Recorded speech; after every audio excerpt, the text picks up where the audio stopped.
All right, Kenman here, and today we have a Manganas in the house, brought to us from KevinSmithandKnives. He made me some really cool shelves for my live streams and sent a couple of his awesome knives to check out. I can share them all with you, and we'll get them shipped back to Kevin all safe and sound. This is the first from Sharif Manganas on the channel. Let's get into it. Nice looking packaging here. We've got the sleeve, the double door, boom, certificate of authenticity. The model, the Caimano Tonto S35VN 6062 HRC, year 2324, Manganas Steel. The man himself, Sharif Manganas. Very cool. Nice looking packaging. What do we got in here? Looks like we got the cloth standard. Got that logo on there. Great presentation here. Pouch as well. We'll set all that aside for Kevin. And let's get into this. We have, use both hands, right? We have the Caimano Tonto version. Check this out. Wow. All right. What a crazy looking blade. I did open up these knives and check them out on the live stream. So I've looked at them a little bit, had a chance to talk to some people about them. If you want to join me on one of my lives, Thursday night, 6 p.m. Central Standard Time. Various other vertical lives here and there as well.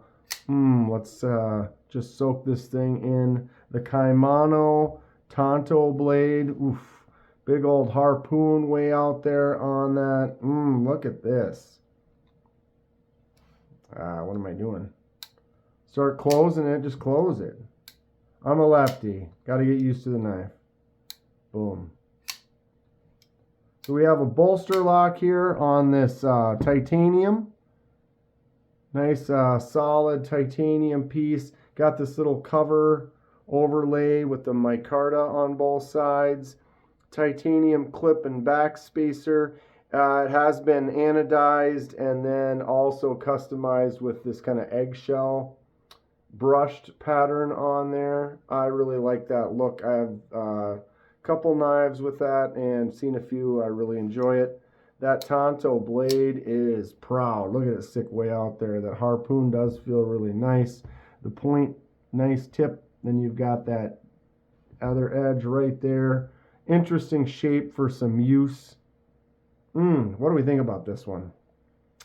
Okay, soaking it in. S35 on the steel. Titanium micarta bolster lock. Drops shut. Flicks out pretty easy. Thumb out, no problem. We have a flipper tab on there as well. Got some nice jimps. A little bit of a ramp up on the jimps. And then another ramp down and ump on that harpoon. Dual grind here. You got a hollow grind and then this other secondary grind out on the tip. Little swedge on the top. Nice looking style. Backspacer has got some nice jimps to it. They bump out a little bit as well. You can kind of see them from the profile. Feels good in the hand. One thing I noticed, and I believe Kevin said that when they did the customization, he kind of bent it a little bit. But it has a little bit of rock to it sometimes. Sometimes that lock gets out all the way and blade is solid, no play. But I have noticed maybe a light out. You can hear that rock just a little bit in there. So what's happening is the blade is being able to go back and forth this direction. And it's because it's not quite engaging fully on that lock. So maybe the lock bar needs to be bent over just a little bit more. When that is in all the way, solid. No movement. You don't hear anything. But if I give it a light open, I can get a little rock on it here and there. Not every time, but that sounds like it's just something that you need to go in there and give that a little bit more of a bend and correct that little bit. You hardly notice when you're holding it. It feels solid. It's not really going anywhere. That blade feels like it's in there where it needs to be. It's just if that comes off a little bit, and now we've got almost feels like you need to tighten the pivot a little. There is a captive pivot on there, but it is not a pivot requirement because like right now that is no movement at all. I'm not holding on to the lock and we are solid, not doing anything. So it's just a little bit of a play on there. There it is. Interesting knife. No shade to Sharif at all. I think that because this was customized after the fact. And so that would be something that if someone's in there and maybe they bent it a little bit and now the lock bar just needs to extend just a little bit more and it would be perfect. I think if we just took that apart, you could probably give that enough of a bend that it would be totally solid again and no problem. I looked into this eggshell kind of a texture where you use like a wire brush to get that in there. So you'd have to do that first and then anodize it after. I like that. I might have to experiment with that in the future. Anybody want to see that done? I have some titanium. I do like that texture. I would like to maybe get into mess around with that a little bit. Action does feel really nice. This has got one of those choke up spots. It's basically more of a sharpening choil and not really a choke up, but it's big enough where you feel like you could get in there, and you can, but it also wants to just bite you right on that section of your finger. So then I don't in cases like that. If someone has a small hand, it probably might sit in there just fine, but my hand's big enough that I sit up like that, it's gonna bite me right there. I'd prefer that to be just a little bit larger so that I could use that as a forward choil. Not that you need to. Right back here, it does feel really nice, and then my index finger sits in that harpoon ramp section really well. Blade does have a straight edge to a straight edge with that dual grind, so the belly is interesting. If you're trying to cut, you're gonna have to cut with right here or up on the tip. It looks like it's got a really sharp mirror polished edge though to it, and that hollow grind is nice. Not necessarily my style for the tip of the blade. I prefer that to just have a nice curve to it, but it is a cool look for sure. Micarta is definitely rough, like not in a negative way, but like rough, like not smoothed out. So it has a good texture to it. It has a good feel. I prefer that over the really smooth, kind of slippery micarta. Clip can be swapped to the other side. Looks like you just do a quick swap with that, those two screws right there. So you can swip it around for the lefties. Struggling with words today. We're having fun though. Here we are. One take. Let's do it. So we got the Sharif logo on the blade right there. No other marking anywhere. Oh, it does say S35VN right up in there. I like that. Clean design. Doesn't have anything that sticks out. No big branding all over the blade. A little bit like that. I don't mind at all. I think that looks great. No lanyard. No lanyard hole whatsoever. It does have some contour on the edges right here. You can kind of see by that screw where the screw kind of still rounds around. They kept it wider at that screw point, but they did contour it on the sides, give you a little bit more of a smooth grab on that edge. Everything does feel nice and smooth all the way around though. It's knocked down and really well done. Great job, Sharif. Okay, what am I doing? I keep doing that. I feel it's like because I'm getting that rock, I keep trying to push the lock in. Just relax, go with it. All right, we got a full size one here, no doubt about it. 8 5/8 end to end, 3 5/8 straight across on the blade, 4 inches up at an angle, but it's about a 3 3/4 inch blade.